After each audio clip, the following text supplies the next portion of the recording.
In this lesson, we're going to talk about the sector of a circle and how to find the area of a sector.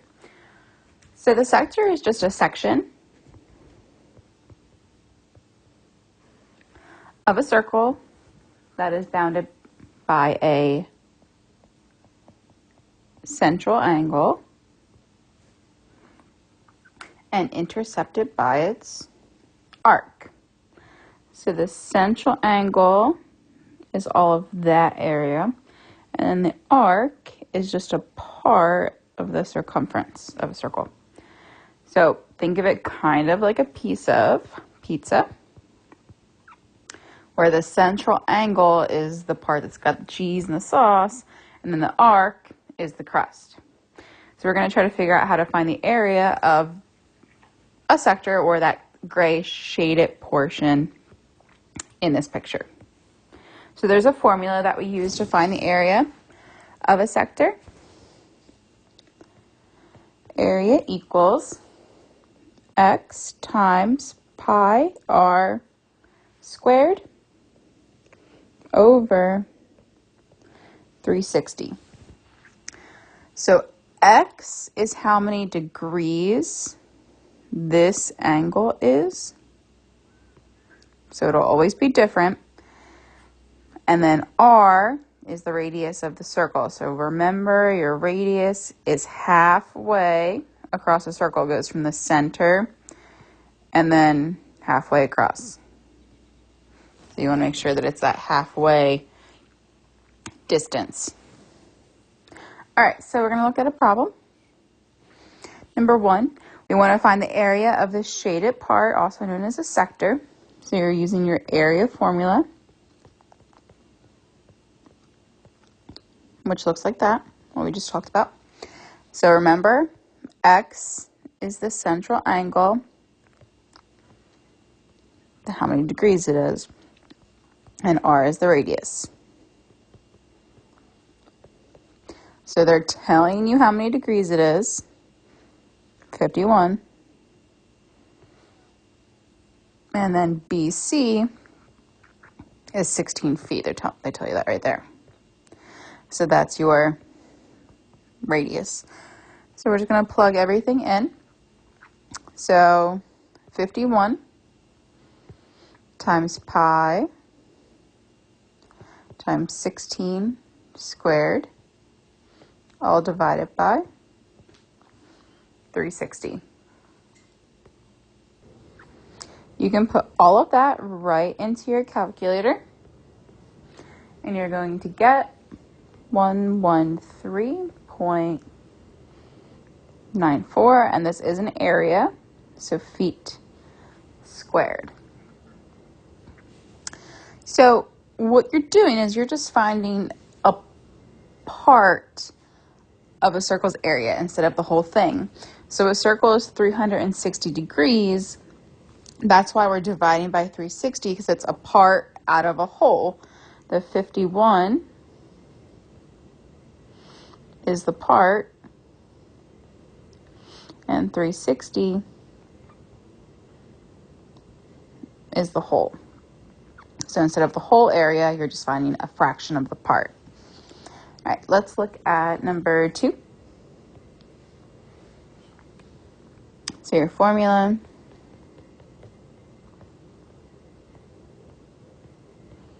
So remember, we're finding a part of the area, so we're finding a 139 degree part instead of 360 degree part. So your angle, 139 times pi, and then they tell us that the PQ is 22, so that is your radius, squared over 360. Put it all into your calculator, you get about 587.09 centimeters squared. So that's just that part of the area. Now, if you did just the top fraction, besides the 139, just the pi 22 squared, that would give you the area of the whole circle. And the reason we do 139 over 360 is because it gives us just the orange part. And then let's look at number 4. So your formula.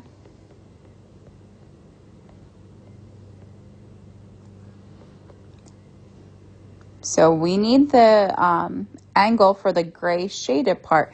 In this problem, we don't have that angle. They give us the other side. So they tell us what this angle over here is. But we need the angle for the gray part. So in a problem like this, we have to take the whole circle, which is 360 degrees, and take 126 away to figure out the gray angle that we're not given. So left over would be 234 degrees. So that means that that gray side is 234 degrees. So that's the angle that we need to use in our formula. So 234 pi times our radius, they tell us GH is 13. 13 squared over 360. Put it into your calculator, and we get about 345.1 yards squared. So now you guys are going to try numbers 3, 5, and 6. Here are the answers to 3, 5, and 6. Please check to make sure that your work matches and your answers match. So for this one, we had to do a little bit of subtraction, number 5, to get that other angle. You don't have to worry about those parts if you just put it right in your calculator from the top line. That's just a middle step that if you put in your calculator, you don't need. All right, so on the other page, we're going to look at number 11. So this is just multiple sectors that we're trying to find the area for. So your area formula for a sector, pi x times pi r squared divided by 360. So if the bottom angle that's gray is 46, I have a set of vertical angles. Vertical angles are congruent, which means that up there is 46 also. So if we just add the two 46s together, we can get the area for both of those gray parts added together using the formula just one time. So 46 and 46 gives us 92. So the two angles added together is 92 degrees. So that means for my x, I'm going to use 92 because we're finding the area of both of them times pi. Our radius, let's see, they told us that HG is 7. So our radius is 7, making sure that you're going halfway across the circle. 7 squared divided by 360. And you can put all of that right into your calculator, and you get about 39.34 centimeters squared. So both of the gray parts added together, so both of them gives us our total because we added the two angles together to get 92 degree angle. And then I want to look at number 12. So once again, our formula.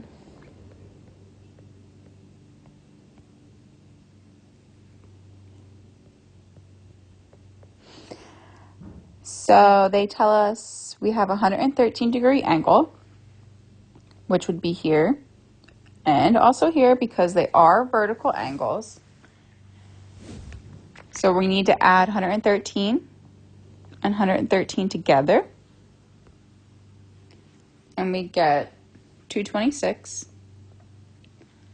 So that means that our angle is 226 degrees pi, And then our radius, they gave us xy is 30. Now xy goes all the way across the circle. So that means that our radius would be 15, because you need to take 30 and divide by 2, because we only want halfway across the circle for the radius. So times 15 squared divided by 360. You can put that right into your calculator, and we get 443.75 feet squared.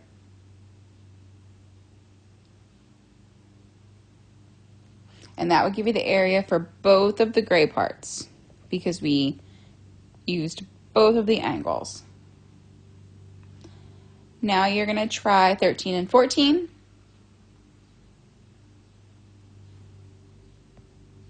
Here are the answers to 13 and 14, so make sure you check your work with what's here to compare your answers. Same thing as before. You don't really need to look at that step if you just put it right into your calculator. And that is it for the area of sectors.